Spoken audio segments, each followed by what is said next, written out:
के धार में पीएम नरेंद्र मोदी ने भरी हुंकार किया लोकसभा चुनाव का शंखनाद। नमस्कार, आप देख रहे हैं एमपी न्यूज। आपके साथ मैं हूं नम्रता बुंदेला। एमपी न्यूज के खास कार्यक्रम में आपका स्वागत है।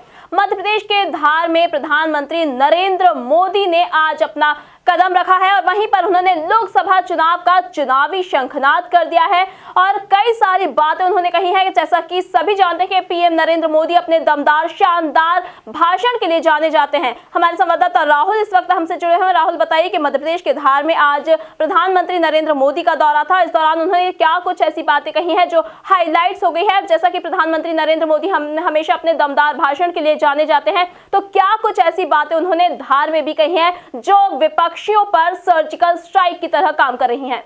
जी, बताना चाहूंगा निश्चित तौर पर आज जो पूरी एक महासभा हुई है प्रधानमंत्री मोदी की एयर स्ट्राइक के बाद, ये मध्य प्रदेश में उनका पहला दौरा था, तो वहीं मिशन 2019 का उन्होंने शंखनाद भी कर दिया। और बताना चाहूंगा धार में जिस प्रकार से वो गए तो राजनीति की धार भी दिखी और धारदार उनका भाषण भी नजर आया। और जिस प्रकार उनकी प्रधानमंत्री मोदी का आगमन धार में हुआ, सभी जगह मोदी मोदी के नारों से गुंजायमान रहा धार, इस तरह की बातें सामने आई। बात करते उनके भाषण की, तो भाषण में चिर परिचित अंदाज में एक बार फिर प्रधानमंत्री मोदी नजर आए। इस दौरान बड़े ही गंभीर स्वभाव में जब वो मंच पर बैठे थे नजर आए और जब भाषण की बारी आई तो भाषण की बारी में उन्होंने वैसे ही पुराने तरीके पे जैसे जहां वो जाते हैं वहां के हो जाते हैं, उसी अंदाज में सबसे पहले आदिवासी लैंग्वेज में सबका स्वागत किया, सबको सत्कार किया। उसके बाद आगे उन्होंने भाषण शुरू किया और भाषण शुरुआत होते ही उन्होंने भारत माता की जय अलग अलग 3 प्रकार से करवाई और कई बार भारत की अस्मिता की बात कही कि भारत ने जो एयर सर्जिकल स्ट्राइक की है उसकी तारीफ भी की, शहीदों का सम्मान किया और शहीदों की बात रखी। वहीं सेना का हौसला बढ़ाने के लिए जनता को कहा गया।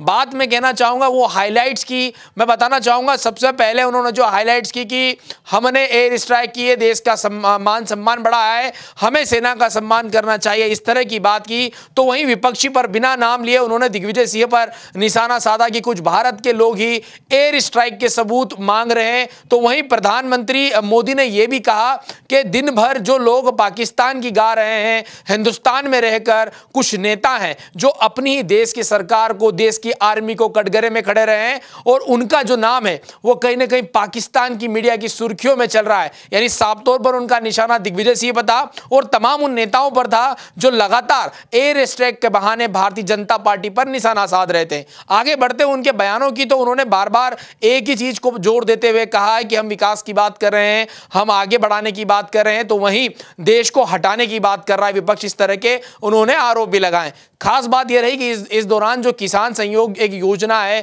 जिसमें किसानों के खाते में 6,000 रुपए प्रति वर्ष की तहत जो डाले जाने थे, उनमें बताया कि इसमें बहुत बड़ी योजना है और उस किसानों को उसका सीधा लाभ मिला है। वहीं उन्होंने कहा कि मध्य प्रदेश की सरकार ने जरूरी आंकड़े नहीं दिए, जरूरी नाम नहीं दिए, उसकी वजह से कई किसानों को इसका लाभ नहीं मिल पाया है। दोहरा रवैया देखने को मिला है, इस तरह की उन्होंने बात कही। वहीं उन्होंने जो अभी जिस तरह से आज अहमदाबाद में पूरी एक बड़ी योजना का शुभारंभ किया, प्रधानमंत्री योगी श्रम योगी मानदेय योजना, ये प्रधानमंत्री महायोगी श्रमदेय योजना है जो ये है, ये बड़ी ही कारगर योजना है और इसमें करीब 42 करोड़ लोगों को सीधा इसका लाभ मिलेगा।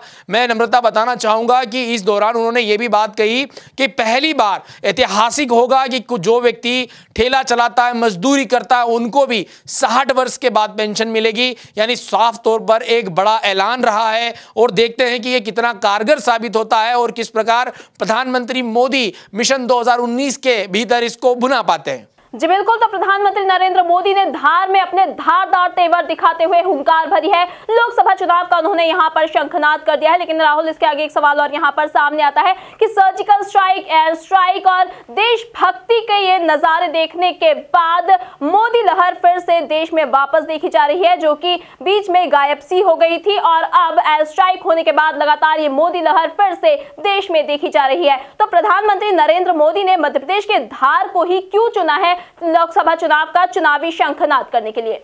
जी, मैं आपका ध्यान आकर्षित करना चाहूंगा नम्रता, जिस प्रकार से धार एक आदिवासी बाहुल्य सीट मानी जाती है, या यूं कहें कि एक आरक्षित सीट है जो कि आदिवासी जो कैंडिडेट है वो वहीं से चुनाव लड़ते हैं। तो कुल मिलाकर अगर हम बात करें तो जो मध्य प्रदेश में कुल 6 सीटें हैं आदिवासी आरक्षित, 29 में से जो 6 सीटें हैं उन पर कहीं ना कहीं प्रधानमंत्री मोदी की निगाहें थी। और मैं बताना चाहूंगा विधानसभा चुनाव में जो करारी शिकस्त मिली है आदिवासी अंचल में, 2 दशकों से भारतीय जनता पार्टी की झोली में जाता था 2 आदिवासी वोट बैंक जो खिसकने लगा था, उसी को तरोताजा करने, उसी में कसावट करने के मद्देनजर प्रधानमंत्री मोदी की एयर सर्जिकल स्ट्राइक के बाद ये पहली ये यूं कहें कि पहला दौरा था, सीधे आदिवासियों को इसमें केंद्रित किया गया, आदिवासियों को टारगेट किया गया। मैं आपको बताना चाहूंगा जिस प्रकार से मध्य प्रदेश में आदिवासी वोट बैंक छिटका है भारतीय जनता पार्टी से, कहीं ना कहीं भारतीय जनता पार्टी की मुश्किलें बड़ी हैं। और नम्रता बताना चाहूंगा जिस प्रकार से प्रधानमंत्री मोदी ने धार का जो जगह चुनी है वहां से करीब 7 सीटें सीधे सीधे प्रभावित होती है, लिहाज से कहीं ना कहीं पार्टी ने मंथन किया है और धार में यह पूरी सभा कराने की बात कही। मैं आपको एक और बात बताना चाहूंगा, विधानसभा चुनाव में कुल 7 सीटों में से 6 में भारतीय जनता पार्टी को धार में हार का सामना करना पड़ा था। शायद यही वजह है कि प्रधानमंत्री मोदी को धार से पूरी तरह से हुंकार भरने के लिए बुलाया गया है और कुल मिलाकर जिस प्रकार से चुनावी शंखनाद किया है, सीधा सीधा उनका जो टारगेट है आदिवासी वोट बैंक है। मैं आपको बताना चाहूंगा कि मध्य प्रदेश में 23% आदिवासी बाहुल्य वोट है, आदिवासी वोट बैंक है। ऐसे में प्रधानमंत्री मोदी कहें, भारतीय जनता पार्टी कहें, पार्टी आला कमान कहें, सबकी निगाह है कि वेलकम बैक आदिवासी के जो नेता हैं उनकी फिर से वापसी कराई जाए। इस तरह की यूं कहें कि उद्देश्य के साथ प्रधानमंत्री मोदी की यह धार में पूरी आम सभा थी। जी बिल्कुल, तो धार में अपने धारदार तेवर दिखाए प्रधानमंत्री नरेंद्र मोदी ने। वहीं जैसा कि आपको राहुल ने बताया कि आदिवासी वोट बैंक को बीजेपी के नाम करने के लिए प्रधानमंत्री का ये दौरा धार में था। धार में उन्होंने हुंकार भरी है और जैसा कि देखने में आ रहा है कि अब प्रधानमंत्री नरेंद्र मोदी सभी के दिलों पर सेट होते जा रहे हैं और वहीं विपक्षी दल अपसेट होते जा रहे हैं। ताजा तरीन खबरों के लिए आप बने रहिए हमारे साथ, देखते रहिए एमपी न्यूज। नमस्कार।